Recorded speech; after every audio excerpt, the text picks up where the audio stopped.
That's the moment Donald Trump discovered that going after America's largest trading partner came with consequences he never anticipated. Executive suites across Manhattan are gripped with anxiety this morning. Red figures are cascading down trading screens at the New York Stock Exchange. Analysts are frantically dialing their Toronto colleagues, and you can see the unmistakable sign of a strategic miscalculation happening right before our eyes. At 5:47 a.m. on Monday, February 23, 2026, Eastern Standard Time, Donald Trump launched what he considered his most powerful strike against Canada, a 25% levy on every product imported from Canada, just a social media post designed to bring Canada to its knees. No dialogue, no advance notice. What followed sent shockwaves through the entire global economic order. Canada's newly sworn-in Prime Minister Mark Carney had just been handed what Trump assumed was an unwinnable position. He was already managing a sensitive transfer of authority, facing pressure from within his own party to prove his economic competence and carefully maneuvering through the complex ties between Ottawa and Washington. Yet Carney did something that sent Trump's inner circle into a state of panic. Rather than desperately reaching out and begging for relief, he fired back in just 9 minutes with our response so calculated and devastating that it completely shifted the power dynamic between these two nations. We will walk through everything that unfolded during those 9 minutes in this detailed breakdown. We will expose the urgent meetings currently happening inside the West Wing. We'll reveal the private conversations between American CEOs and their legal advisors as they grapple with what this means for their bottom lines. And we'll explain why this single moment may be the most powerful evidence yet that Donald Trump has a fundamental misunderstanding of how power actually operates in today's global economy. It's not just that Trump is losing this fight. He's watching in real time. As someone who truly understands international economics, takes his signature political tool, the threat of tariffs, and turns it directly back on him.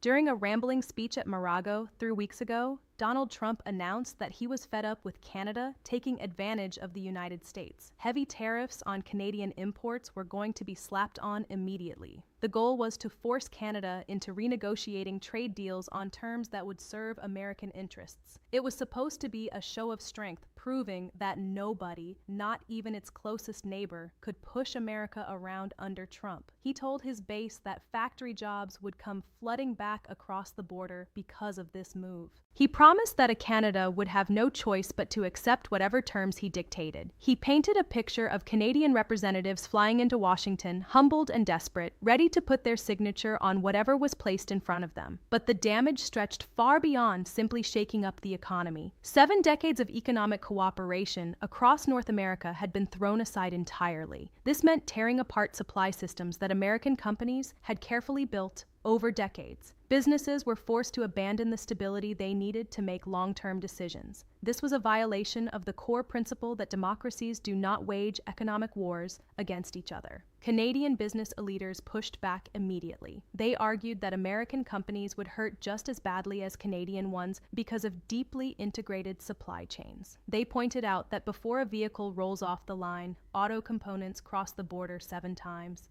They explained that Canadian farming is a backbone of American supermarkets. But Trump brushed all of it aside. He called it fear-mongering. They didn't understand how real negotiation worked.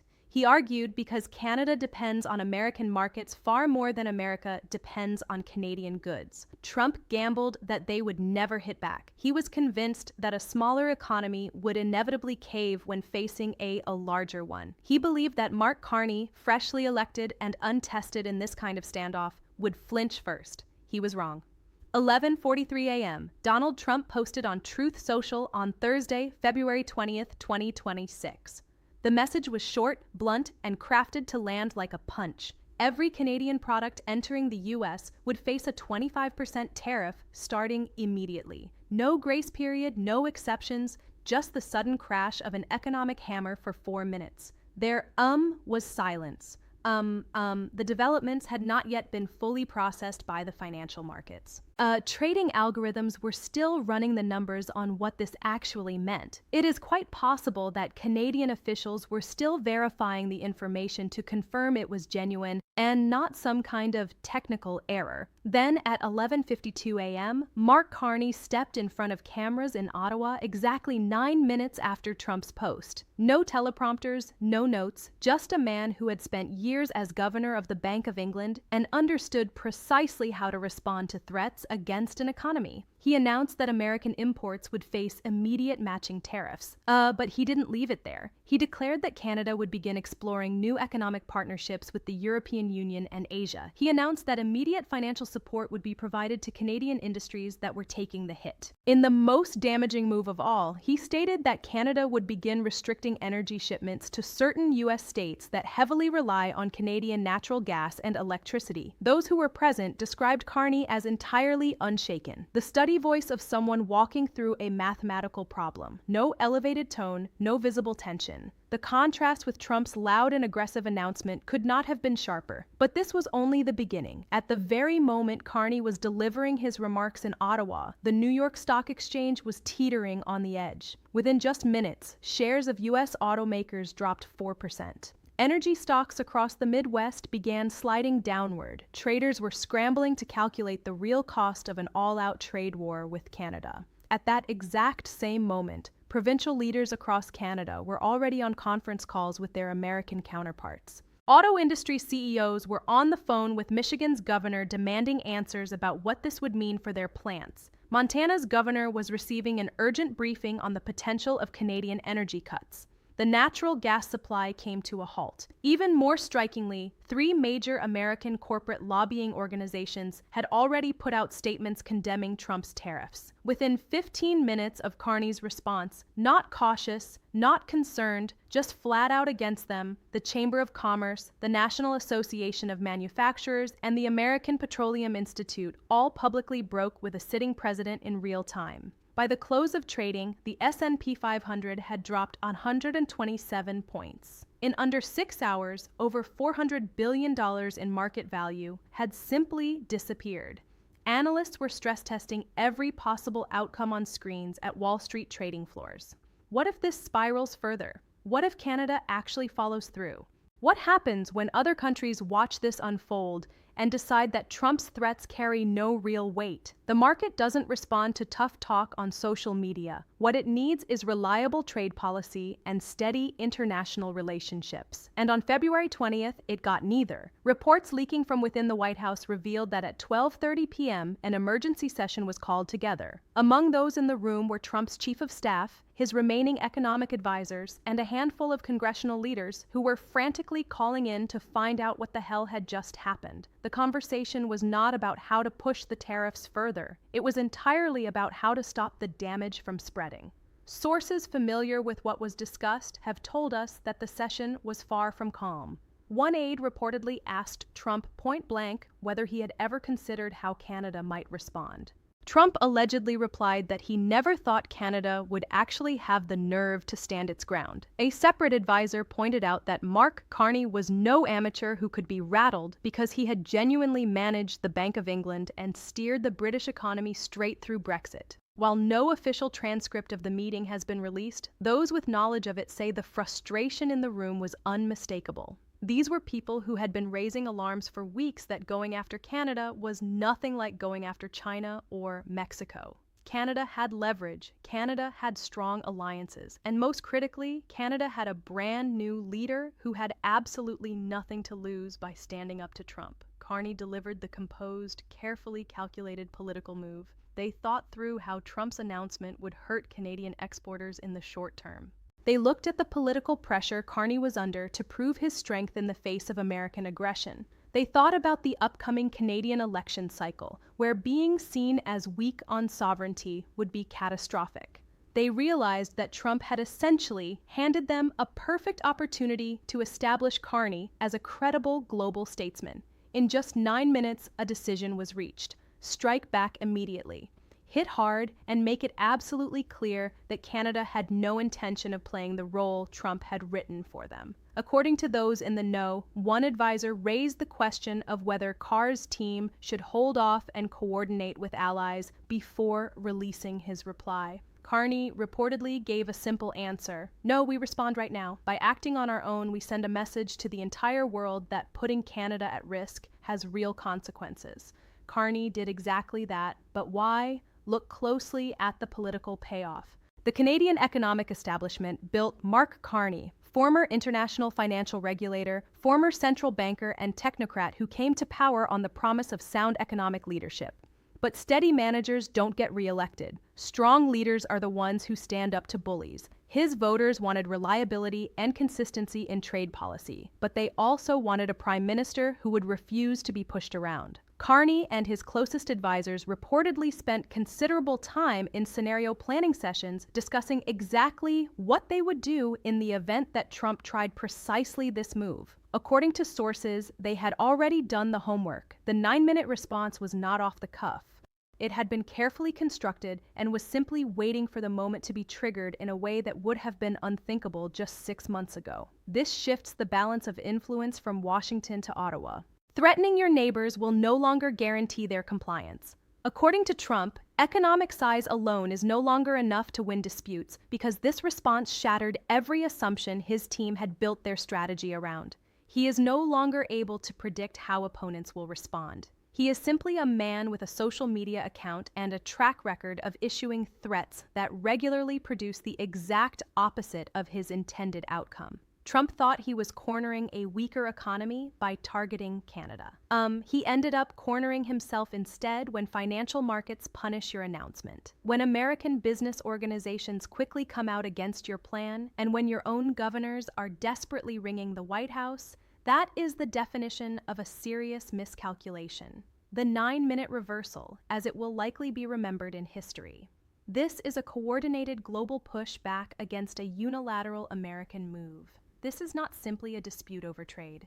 The way America's allies and neighbors respond to economic intimidation has been fundamentally transformed. The legal consequences are beginning to mount. The trade agreement that Trump personally negotiated and signed. The US-Mexico-Canada agreement contains specific provisions about tariffs. Legal specialists are arguing that Trump's unilateral move violates the very deal that he personally championed.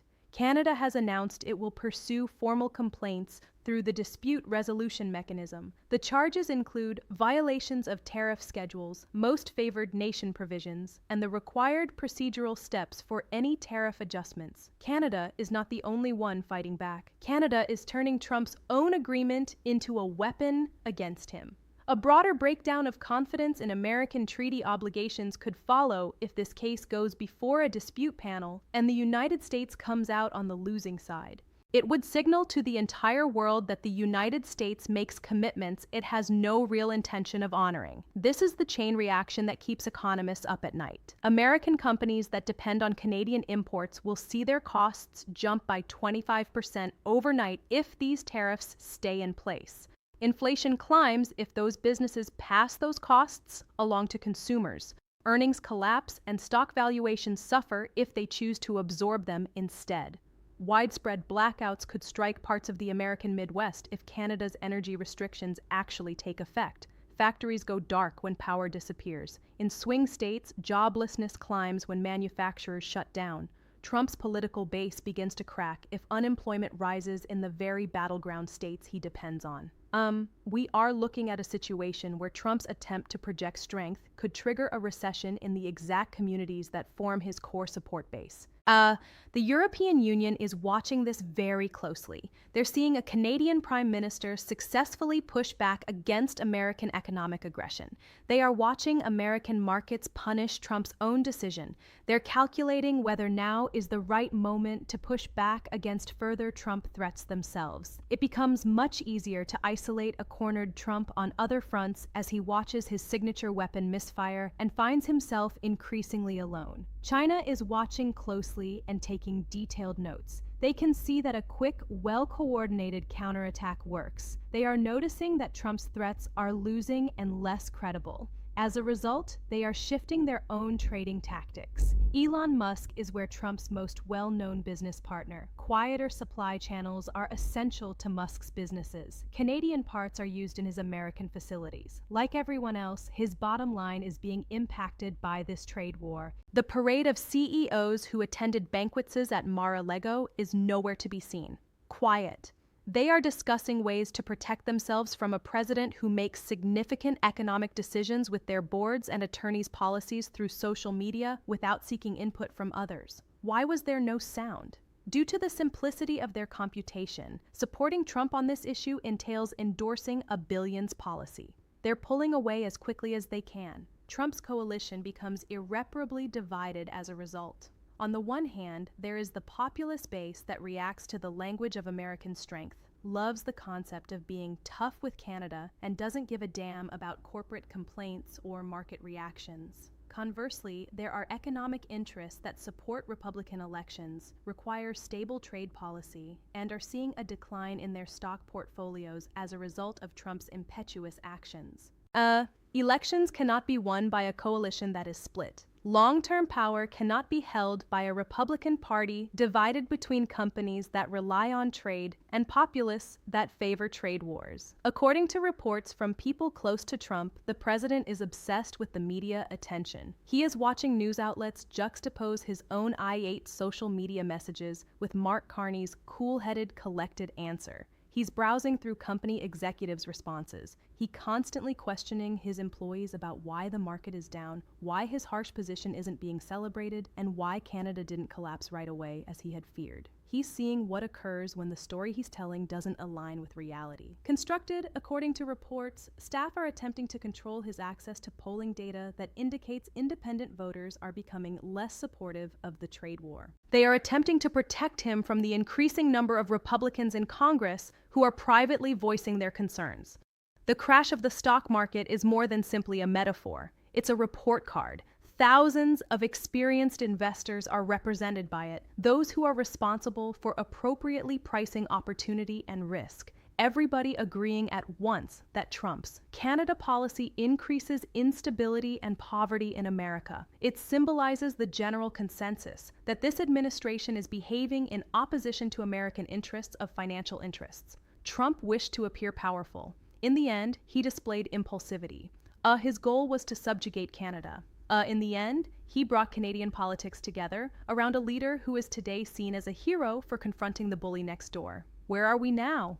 Trump is in Mar-a-Lago with a dwindling group of advisors who are becoming more and more reluctant to inform him that his approach is failing. He has been betrayed by the U.S. Chamber of Commerce. Midwestern energy companies have betrayed him. The automakers have betrayed him. In international issues, his own trade deal is being used as evidence against him. In addition to being the President of the United States, he has no influence over the outcomes of his own choices. He can post on social media, but he can't make Canada comply.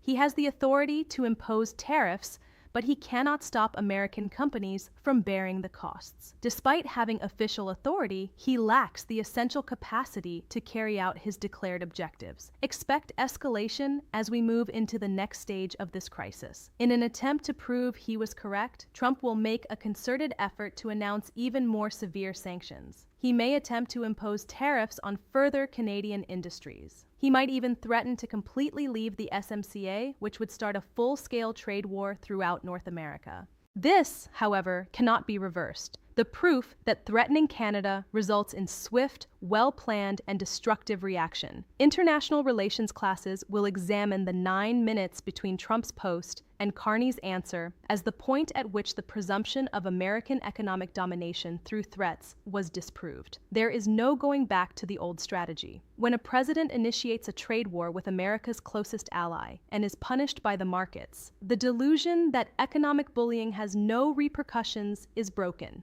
The American business community no longer has faith in Trump.